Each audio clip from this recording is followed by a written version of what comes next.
ओम शांति। आज का विषय है ईश्वरीय प्रेम।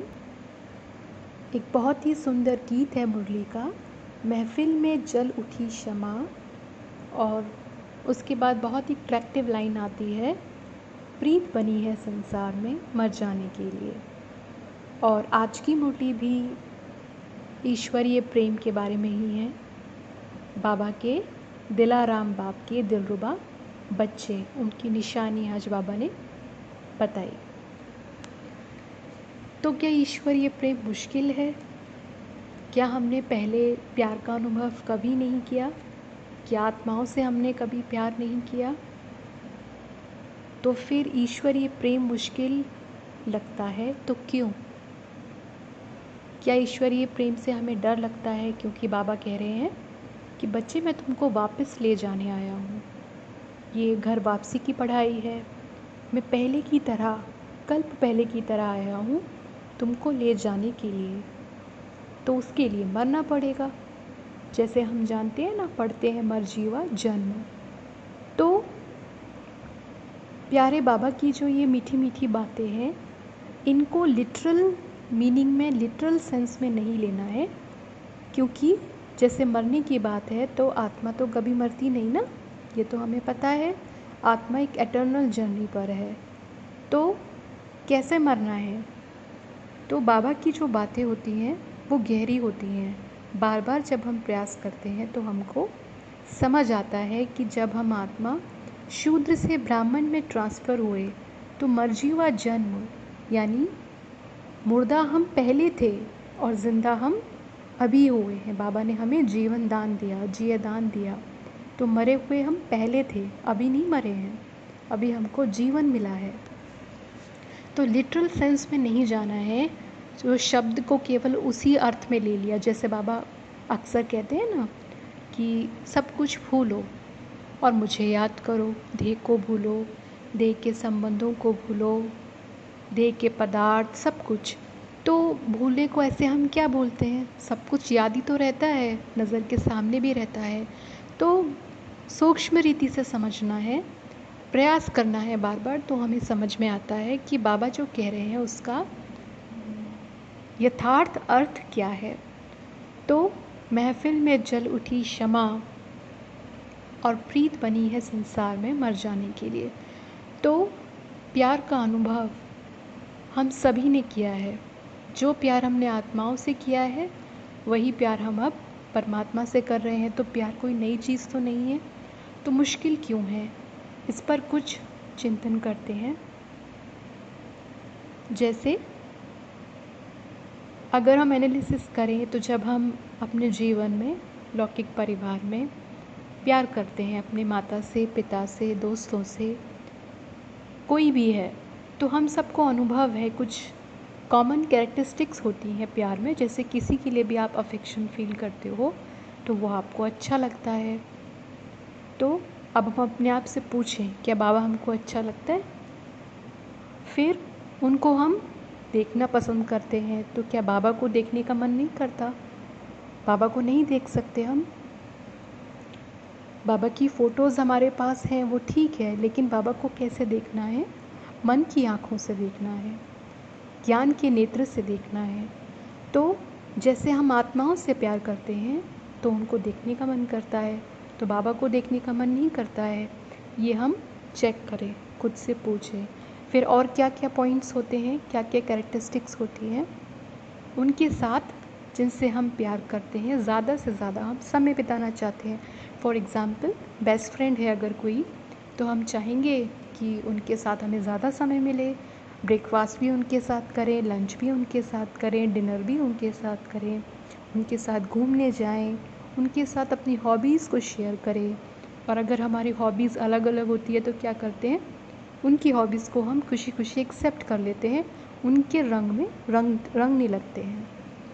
तो यहाँ पर भी क्या कह रहे हैं बाबा करने के लिए कि बच्चे मुझे अपने साथ रखो। भोजन में जब ब्रेकफास्ट करो तो यही तो श्रीमत है ना बाबा की, कि साइलेंस में करना है, भोजन भी सात्विक हो और बाबा को याद करके करना है। ब्रेकफास्ट है, लंच है, डिनर है, कहीं बाहर जाते हो तो मुझे साथ लेके चलो। एक बार बाबा ने कहा था जब तुम्हारा अभ्यास बहुत अच्छा हो जाएगा, तुम्हारा पुरुषार्थ, तो तुम बाप दादा को ऐसे अनुभव करोगे जैसे साकार में कोई साथ होता है। तो वही है, तो अकेला तो कोई भी नहीं रहना चाहता ना, तो बाबा कहते हैं कि बच्चे मुझे अपना कंपेनियन बनाओ। वैसे ही जैसे हम आत्माओं को अपना कंपेनियन बनाना चाहते हैं। तो ये तो बिल्कुल सेम हुआ। ऐसे ही प्यार में भी स्टेजेस होती हैं। तो एक स्टेज ये भी होती है, जैसे किसी भी रिलेशन में आप देख सकते हो, जैसे माता पिता हैं। प्यार के अगर हम यथार्थ अर्थ को देखें तो वो होता है स्वयं को देना, स्वयं को देना, अपना खुद का आत्मदान। तो जैसे माता पिता हैं, उनको देख के हमें लगता है कि हम इनकी सेवा करें। बुज़ुर्ग हो गए हैं तो हम इनकी सेवा करें, तो सेवा करें। या फिर जैसे माँ है, तो माँ का बच्चे के प्रति कैसा प्यार होता है, बहुत नेचुरल है कि हम प्यार में अपने को पीछे रखते हैं और जिनसे प्यार करते हैं उनको आगे रखते हैं ना, उनकी खुशी को, उनकी वेलबींग को, सब कुछ वेलबींग के अंदर आ जाता है, जैसे उनकी ड्रीम्स हैं, उनकी हेल्थ, एवरीथिंग। तो त्याग, और जैसे माँ का एग्जाम्पल था ना, तो त्याग है, अनुशासन है, ये सब इनबिल्ट फीचर्स हैं प्यार के अंदर। इनके बिना प्यार होता नहीं कभी भी। लेकिन जब आत्मा पतित बनती है, जब हम बहुत नीचे गिर जाते हैं, यानी जब बाबा के आने का समय होता है, तब हमारे संबंध इतने ख़राब क्यों हो जाते हैं? क्योंकि उस प्यार के अंदर फिर क्रोध का, अहंकार का, ईर्ष्या का, विकार का, इन सब का मैल चढ़ जाता है। तो वो रिश्ते अपनी खूबसूरती और अपनी मर्यादा को खो देते हैं। तो माँ बच्चे का रिलेशन हुआ, जीवन साथी हो सकता है, आपका कोई बहुत खास मित्र हो सकता है, गुरु होता है, गुरु के प्रति भी हमारी कितनी समर्पण की भावना होती है, ग्रैटिट्यूड की फीलिंग होती है कि ये हमारा जीवन बनाने वाले हैं। जैसे एडॉप्शन के बारे में भी बाबा ने बताया था ना। तो ऐसे ही एक स्टेज ये भी है जो हम ये अनुभव करते हैं, जैसे एक स्टेटमेंट है, एक जो हम सभी ने सुना होगा, देखा होगा, कहीं पढ़ा होगा, कि प्यार की जो पीक पॉइंट है, जो चरम सीमा है, वो ये है जब कहते हैं कि 2 शरीर और एक आत्मा। ये सबने सुना होगा, या 2 शरीर एक प्राण, किसी के लिए भी आप अनुभव करते हैं। तो वही बात को ज्ञान में हम कर्मातीत स्थिति कहते हैं। यानी कर्मातीत स्थिति को ज्ञान के शब्दों में ना कहकर अगर सरल तरीके से कहना हो तो वो क्या है? वही है जो प्यार हमने आत्माओं से किया है किसी न किसी रूप में। जहाँ हम वास्तव में आत्माओं से भी जब हम प्यार करते हैं तो असल में वो हमारे अंदर की एक क्वेस्ट है, एक तलाश है भगवान को पाने की या भगवान को खोजने की। हमें पता नहीं, हम अज्ञान की स्थिति में हैं, लेकिन हम भगवान को देखना चाहते हैं किसी न किसी मीडियम के थ्रू। तो जो भीतर की जो एक इच्छा होती है प्यार में, वो क्या होती है? वननेस माने एक हो जाना। तो जैसे बाबा समझाता है ना कि बच्चे, आत्मा अविनाशी है और परमात्मा अविनाशी है, तो आत्मा लीन तो नहीं होती ना, तो लव में लीन होती है। तो ये अंतर समझना है। जैसे फिर इसी चीज़ को भक्ति में कह दिया कि तू ही तू हर जगह है। तो मर्ज होने वाली फीलिंग, मर्ज कोई होता नहीं है रियलिटी में, लेकिन ये एक फीलिंग है, ये लव में लीन होने की एक फीलिंग है जो बाबा समझाता है। तो बहुत सरल शब्दों में कह सकते हैं कि अगर हमने कभी सुना है, जैसे हिस्ट्री में भी हमने देखा है ना, बहुत सारे ऐसे लव बर्ड्स हुए हैं जिनकी महिमा की जाती है। मुरली में भी उनका जिक्र हुआ है। क्यों होती है महिमा? क्योंकि उनका प्यार विकार के लिए नहीं था, लेकिन फिर भी वो जिस्मानी प्यार है। और यहाँ हम ईश्वरीय प्रेम की बात कर रहे हैं, सिर्फ एक सिमिलरिटीज़ को देख रहे हैं, चेकआउट कर रहे हैं। तो वहाँ पर सरल शब्दों में अगर हम कहें, तो जब हम आत्माओं के साथ ये कहते हैं कि 2 शरीर एक मन या एक आत्मा या एक प्राण, तो वही है कर्मातीत स्थिति ज्ञान में। वैसा प्यार बाप से करना, भगवान से करना। तो फिर मुश्किल क्यों है? अगर हमने इतना हायर स्टेज का प्यार किसी से अनुभव नहीं भी किया है, तो वो तो किया है ना जो सारे कॉमन फीचर्स हैं, तो उतना हम नहीं कर सकते कि हम बाबा को देखना चाहें, बाबा के साथ खाना खाना चाहें, बाबा से बात करना चाहें, तो ये तो हम कर सकते हैं ना। तो फिर इतना मुश्किल क्यों है? अभी ये जो चक्र है इसको तो फिरना ही है, तो ये तो किसी के लिए रुकेगा नहीं। तो बेहतर यही है कि हम सत्य को समझें, उसको स्वीकार कर लें कि अब घर वापस जाना है, खेल समाप्त हो गया है, तो बाबा लेने के लिए आए हैं, तो उसकी विधि बता रहे हैं। तो विधि क्या है कि सब कुछ भूल एक मुझ बाप को याद करो, क्योंकि पतित हैं तो जा नहीं सकते हैं। बाबा समझाते हैं, बार बार समझाते हैं कि विकर्मों का बहुत बोझा है। कई बार हम समझने लगते हैं, थोड़ा सा प्योरिटी हमारी बढ़ती है, खुश रहने लगते हैं, सफलताएं बहुत मिलती हैं, सेवाएं अच्छी होती हैं, हम समझते हैं बहुत पवित्र हो गए हैं। बाबा समझाते हैं कि बच्चे, ये 63 जन्म का बोझा है। कहते हैं ना, मासी का घर नहीं है। तो चलते फिरते भी बाप को याद करो, नहीं तो विकर्म विनाश नहीं हो सकेंगे। जो हमारा लक्ष्य है वो बहुत ऊंचा है, वो वास्तव में मासी का घर नहीं है। तो निरंतर प्रयास करना है, उसके लिए दृढ़ संकल्प करना है कि इस मैं को, ये जो शरीर वाला मैं है ना, इसको हम समाप्त करेंगे, इसको हम पूरी तरह से भस्म कर देंगे, तभी बाबा के साथ एक हो पाएंगे ना। तो वो एक होना, वो प्यार की फीलिंग ही कर्मातीत स्थिति को कह सकते हैं। ये ज्ञान की भाषा में नहीं कहा, जो लौकिक रीति से प्यार करते हैं उस भाषा में कहा है। ज्ञान में बाबा समझाते हैं ज्ञान की रीति से कि कर्मातीत स्थिति जो कर्म के संबंध में आता है पर कर्म के बंधन में नहीं फंसता है। न्यारा प्यारा, बंधन में कब फंस जाते हैं? विकारों की वजह से, और विकारों के मूल में क्या है? स्वार्थ। तो ऐसे हमें अपनी चेकिंग करनी है कि जो ये परमात्मा का प्रेम है ये हमको चेंज करता है। जैसे हम शूद्र से ब्राह्मण में ट्रांसफ़र हुए, ब्राह्मण जीवन में, तो क्या बाबा ने कभी कहा कि बच्चे मैं तुमको नहीं अपनाऊंगा, मुझे तुमसे घृणा आती है, तुम कितने गिर चुके हो, कितने पतित हो। बाबा ने क्या क्या नहीं कहा हमें कि अजामिल जैसी आत्मा, बंदर मिसल। तो ये सत्यता है ना। तो इसी तरह से हमको भी अधिकार नहीं है कि हम किसी अपने आत्मा भाई को देखकर कहें कि हमें तुमसे घृणा आती है। जो व्यवहार बाप ने हमारे साथ नहीं किया वो हमें दूसरों के साथ नहीं करना है। जैसे बाबा हमारे साथ है वैसा हमें दुनिया के साथ होना है। तो ये जो गीत है ना, सुंदर सा गीत है, महफिल में जल उठी क्षमा प्रीत बनी है संसार में मर जाने के लिए। तो ये मर जाना तो जीवन है, ये जियदान है। अगर मरेंगे नहीं तो घर कैसे जाएंगे, नई दुनिया में कैसे आएंगे? ये दुनिया अपनी दुनिया नहीं है। तो यहाँ क्यों है? सेवा के लिए है, और कोई वजह है नहीं है। तो वो जो दुनिया है, वो सुंदर दुनिया, वो पवित्र प्रेम की दुनिया, वो हमारी दुनिया है। वहाँ जाना है, राजधानी में जाना है। वहाँ सब कुछ बहुत अच्छा है, फर्स्ट क्लास है, क्योंकि आत्मा की स्थिति बहुत अच्छी है, बहुत ऊंची है, सतो प्रधान है। तो प्रकृति भी वहाँ पर सतो प्रधान है, सब कुछ अच्छा है, सर्व प्रकार के सुख हैं, वो अपनी दुनिया है। तो वहाँ हमें जाना ही है। तो पुरुषार्थ करना है, संकल्प करना है, दृढ़ प्रतिज्ञा करनी है। जैसे आज बाबा ने कहा ना, दृढ़ता की महानता से चलना है, तो सफलता सदा हुई पड़ी है, क्योंकि दृढ़ता, कन्विक्शन सफलता की चाबी है। और जैसे आज भी बाबा ने कहा है मुरली में कि हमें अपने ऊपर कोई भी बोझ नहीं लेना है। करन करावनहार एक बाप है, बाप सदा रक्षक है, सदा कल्याणकारी है। बाबा कितना समझाते हैं कि बच्चे तुम बेफिक्र बादशाह हो ना, तो तुम बोझ क्यों रखते हो अपने ऊपर? तो ये ट्रस्टीपन क्या है? ट्रस्टीपन का अभ्यास नहीं करते ना, इसलिए बोझ आ जाता है।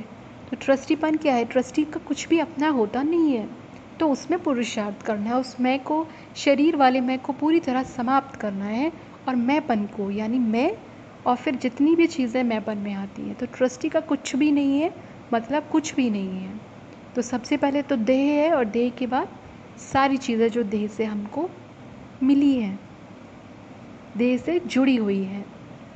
तो हर एक चीज़ को जो बाबा ने हमें दी है उसको ट्रस्टी समझ कर करना, तो जिम्मेदारी बाबा की हो जाती है तो हम हल्के हो जाते हैं। तो इसको समझना है कि ये ड्रामा है। ड्रामा माने खेल है और हम इसको रिपीट कर रहे हैं, हम निमित्त हैं। तो जो चीज़ पहले ही हो चुकी है केवल उसको रिपीट किया जा रहा है, तो हम ये भूल जाते हैं ना बार बार। तो हम समझते नहीं हैं कि ड्रामा में होने वाली हर बात किसी कारण से ही होती है, अकारण नहीं होती। जैसे कहते हैं ना कि अगर हमारे पैर में चोट लग जाए, एक्सीडेंट हो जाए, तब भी कहें क्या, वाह ड्रामा वाह, माने कोई अच्छी बात नहीं हुई। लेकिन ड्रामा गुप्त है, कल्याणकारी है। बाबा ने बताया है ना, वो गुप्त जो बेनिफिट होता है वो नज़र नहीं आता। जैसे हमें केवल एक साइड दिखाई देती है, सिक्के का केवल एक पहलू दिखाई देता है, पीछे वाला दिखाई नहीं देता। लेकिन उस पीछे वाले में गुप्त कल्याण होता है, क्योंकि ये ड्रामा है ही कल्याणकारी। यहाँ कोई अकल्याण हो नहीं सकता, क्योंकि संगम है। भगवान आए हैं हमको इस मुसीबत से, ये जिसमें हम फंसे थे ना, इसमें निकालने के लिए, इस दुबन से निकालने के लिए बाप आए हैं। तो कौन आया है? ऊंचे से ऊंचा बाप आया है हमें निकालने के लिए, जिसे हम कहते हैं सत्यम शिवम सुंदरम। तो कल्याण हो नहीं सकता है। और हमारी जो संकल्प शक्ति है ये ऐसे है जैसे अपने घर की खेती। तो समझना है कि ये संकल्प जो हमें करने हैं सदा श्रेष्ठ करने हैं, सदा ऊंचे, सदा बाप समान संकल्प करने हैं। क्यों? क्योंकि जब हम किसी को जज करते हैं ना, जैसे या तो अगर हमें कोई अपने से ज़्यादा बड़ा दिखाई दे रहा है किसी तरह से, या छोटा दिखाई दे रहा है, तो इसका अर्थ ये है कि हम अपने समान में नहीं हैं। क्योंकि समान है बैलेंस, इक्विलिब्रियम, स्टेबिलिटी। समान मतलब समता, जैसा मैं हूँ वैसे सामने वाला है, एक दृष्टि होना। तो वो अपने को दुख देगा जब तक हम या तो किसी से बड़े हैं या तो छोटे हैं, या कोई हमसे बड़ा है या छोटा है। जो देह वाला भान होता है ना, तो वो हमको दुख देता ही रहेगा। तो हमें स्वमान में टिकना है। स्वमान को अपनाने के लिए कोई भी संकोच करने की, कोई झिझकने की बिल्कुल आवश्यकता नहीं है, क्योंकि भगवान ने, परमपिता परमात्मा ने हमको ये स्वमान दिया है। ये हमारी सत्यता है, इसे हमें खुशी खुशी से एक्सेप्ट करना है, स्वीकार करना है, इसका स्वरूप बनना है। तो बाबा उठाने आया है ना, पहले हम कितना, पहले से ही कितना गिरे हुए थे, तो बाबा तो उठाने आया है ना, तो हम क्यों नहीं उठ रहे हैं? ये सम्मान से उठेंगे ना हम, हमारी स्थिति अच्छी होगी, ऊंची स्थिति बनेगी। तो ऐसे हमको अपनी सम्मान की स्थिति में रहना है। और जैसे आज मुरली में बाबा ने कहा, अपने ऊपर कोई भी बोझ लेके नहीं चलना है, जिम्मेदारी बाप की है, हम निमित्त हैं, निमित्त करनहार। तो कोई भी कार्य है, कैसा भी कार्य, कितना भी बड़ा हो, कोई भी सेवा हो, सदा बेफिक्र बादशाह, चेहरे पर बेफिक्री दिखाई दे, सुखदाई आत्मा। तो ऐसी बेफिक्री कब दिखाई देगी? जब हम अंदर से समझेंगे कि इस बने बनाए ड्रामा में सब कुछ रिपीट हो रहा है पहले से। तो एवरीथिंग इज़ फिक्स्ड, एक्यूरेट। तो जो बाप है वो बीज है। बीज क्या है? आधार, जिससे सब कुछ जुड़े हुए हैं। तो बाबा को जिसको जैसे यूज़ करना होता है, जिसको जैसे कार्य करना होता है, उसको वो प्रेरणा देते हैं, या किसी को किसी के साथ किस तरह से कनेक्ट करना है ये बाबा को पता है। तो ये सारा खेल केवल रिपीट हो रहा है ना, तो इतना हम बोझा लेकर क्यों चलते हैं? इतना बोझा लेके हमको नहीं चलना है। हम कभी ये अहंकार नहीं रखें कि हमने इतनी सेवा करी, हमने इनको ये बताया, या हमने कृपा करी। कृपा शब्द तो यूज़ ही नहीं करना है। हम में इतनी क्षमता, इतनी शक्ति होती, इतनी बुद्धि होती, तो हम अपना कल्याण खुद नहीं कर लेते? बाबा आया ना हमारे लिए, या फिर बाबा आता नहीं, वह घर बैठे ही करता रहता है हमारा कल्याण। तो बाबा को आना पड़ा ना, क्योंकि बुद्धि पतित हुई तो विवेक समाप्त हुआ, तो समझने की, महसूस करने की शक्ति समाप्त हुई। ये श्राप बुद्धि को कौन देता है? रावण देता है। तो बाबा ने समझाया है ना, तो रावण पर क्रोध करना है, आत्माओं पर क्रोध नहीं करना है। विकारों पर विकराल रूप धारण करना है। रावण पर क्रोध करो जितना करना है, आत्माओं पे नहीं करना है। वो निर्दोष है, क्योंकि रावण राज्य है ना। तो ऐसे हमें, और ये जो हमारा, जो ये पूरी सृष्टि है, बाबा ने समझाया है ना बच्चे कि ये कल्प वृक्ष है। तो एक एक फूल, एक एक पत्ता, यह बहुत मूल्यवान है। हर कोई बाप का बच्चा है, संतान है बाबा की, हमारा भाई है। तो हर एक फूल, हर एक जो कुछ भी है, वो सब वैल्यूबल है, बहुत वैल्यूबल, यूनिक है। अगर हम सीखना नहीं चाहते ना अहम के कारण, अगर हम सीखना चाहें तो हम हर किसी से सीख सकते हैं। तो ऐसा नहीं है कि जैसे हम किसी को देखते हैं कोई बहुत सूट बूट में है या बहुत संपत्ति है या बहुत कोई अफसर हैं तो वो बहुत बड़े हैं। वास्तव में बड़ा क्यों होता है? बाबा बड़ों के लिए क्यों कहते हैं वीआईपी सेवा के लिए? क्योंकि एक वीआईपी आता है तो उससे बहुत सेवा हो जाती है। तो ये इस हिसाब से ज़रूरी है, एक युक्ति है सेवा को बढ़ाने की, क्योंकि उनका नाम होता है ना, तो जब लोगों में वो नाम फैलता है तो सेवा अच्छी हो जाती है। नहीं तो बड़ा कौन होता है? बड़ा वो होता है जो चरित्रवान होता है, जिसको देखकर लगे कि दिल से जिसके लिए अपने आप बिना कुछ करे ही जिसके लिए दुआ निकले, सम्मान का भाव आए। तो वो कोई भी हो सकता है, ठेले वाला भी हो सकता है, ऑटो वाला भी हो सकता है, कोई भी हो सकता है। चरित्रवान जो है वो ही सम्मान के योग्य है। तो हमें समता का जो दृष्टिकोण है, जो पर्सपेक्टिव है, वो हमें सबके लिए रखना है। हमें कोई अधिकार नहीं है, क्योंकि बाबा ने हमसे ये कभी नहीं कहा कि मैं तुमसे घृणा करता हूँ। तो हमें कोई अधिकार नहीं है किसी को हम छोटी दृष्टि से देखें। और सबको हमें ये हम कब कर सकेंगे? जब हम स्वमान में टिकेंगे, क्योंकि स्वमान ही है जो हमारे अभिमान को समाप्त कर सकता है। तो ये शुद्ध अहंकार है, ऐसे भी कह सकते हैं। तो बाप ने जो बताया है वो हमारे लिए सर्वश्रेष्ठ है, वही हमें धारण करना है। बोझ मुक्त रहना है, सदा हल्के, डबल लाइट। मैं आत्मा लाइट तो हूँ ही, अब डबल लाइट, यानी कर्म करते भी मैं कर्म के बंधन से, उसकी फल की इच्छा से मुक्त हूँ। कर्म किया, कर्म करवाया, दोनों में अंतर है। मुझ आत्मा ने कर्म करवाया, देह के संबंध में मैं करण करावनहार हूँ, तो इन कर्मेंद्रियों से कर्म करवाया, बाप ने करवाया, मुझ निमित्त आत्मा से करवाया।